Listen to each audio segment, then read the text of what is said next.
Hi everybody, I'm Bryan Mudd, a fan of South Plains politics. Here's your talking points for this week. Maybe like being called to the principal's office. Lubbock officials had to answer for their coronavirus response this week.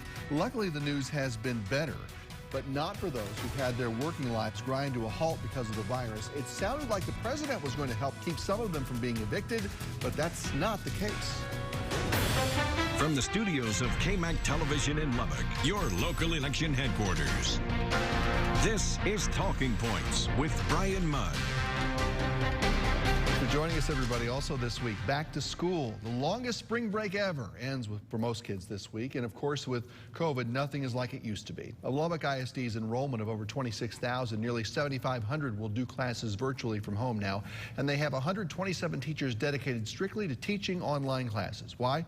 Well, in part because people feel like this. That recent Quinnipiac, Texas poll found that a majority of parents thought it was not safe to send the kids back to school. And local experts expect to see cases in our schools, folks working with LISD and the health department getting those safety plans together, including a way to make contact tracing easier. Congressman Errington getting a chance to see how it works over at Coronado High School this week, getting a look at the QR codes everyone will scan as they move between classes. It'll show where they've been and who they've been with in the event someone catches COVID. All right, and Congressman Errington is with us in the studio right now. Good to see you again, my friend. That's great to be with you. Back at home and everything. For your thoughts on what you saw from Lubbock school leaders and folks around the city about how they're preparing to get the kids back in class now. Well, I was very encouraged and very proud of the administrators, had school board member present, and the educators themselves working with parents. This is how it should be at the local level, making these decisions. They know the facts, Bryan, that these kids are resilient, resistant in many ways at levels that older adults are not. So we can manage these risks. These folks have worked hard to put protocols in place. They walked me through it. 93% of all COVID cases are ages above the K through 12. And those 7% who've had it, 18 and under, 90% of them have little to no symptoms. So I think we're in a place where the devastation, the fallout, socially, economically for families, millions of families that have two-income households, and even just mental and physical health, long-term would be far worse if we don't reopen our country, right. Which means we have to open our schools. We've got to get kids back in that structured environment. Is there a role for federal government in this part of it, or is it better to stay out of it? The federal government has a very limited role. It's not a no role. It's let's continue to expand capacity for critical supplies like testing and PPE. That's right. A perfect role. Now, we provided $13 billion in relief funds for education for these local schools and school districts.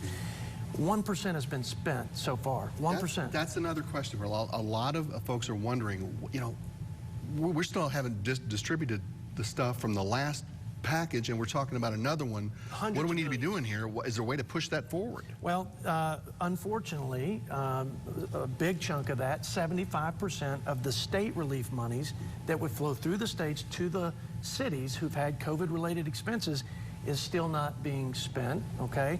And then, like I said, 99% of the education relief monies have not been spent.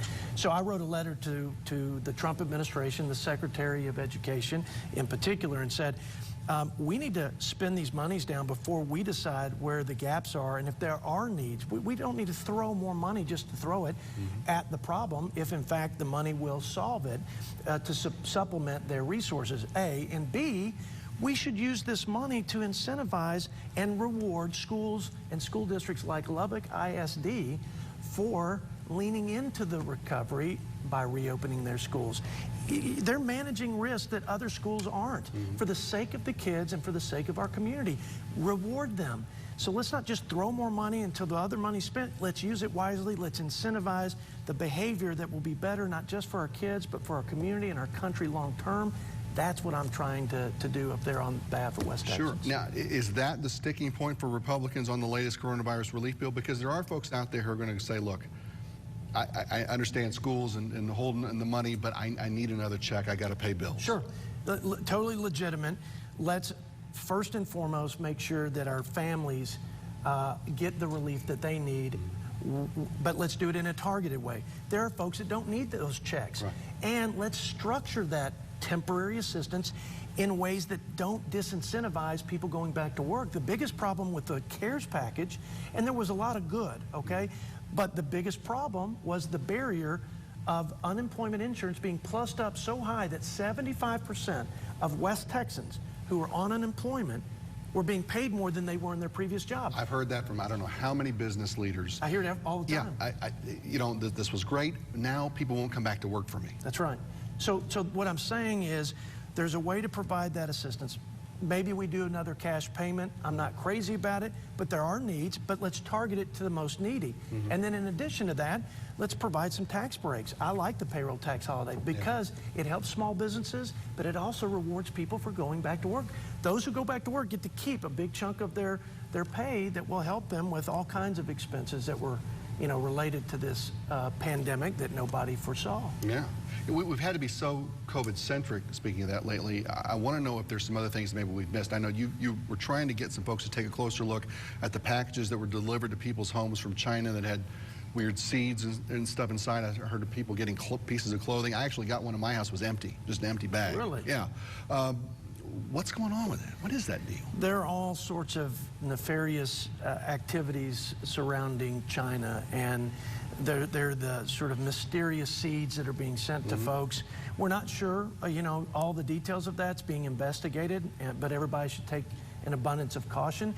But you from the pandemic, bungling and cover-up, to all kinds of problems we've had with China lately in Houston, with Hong Kong. Right. I mean, that is a very complex relationship. It's 1 billion people, so it's the largest market in the world. Right. And you talk about a big market for ag and energy, you want to make sure that we hold them accountable, we enforce the rules of our new trade deal.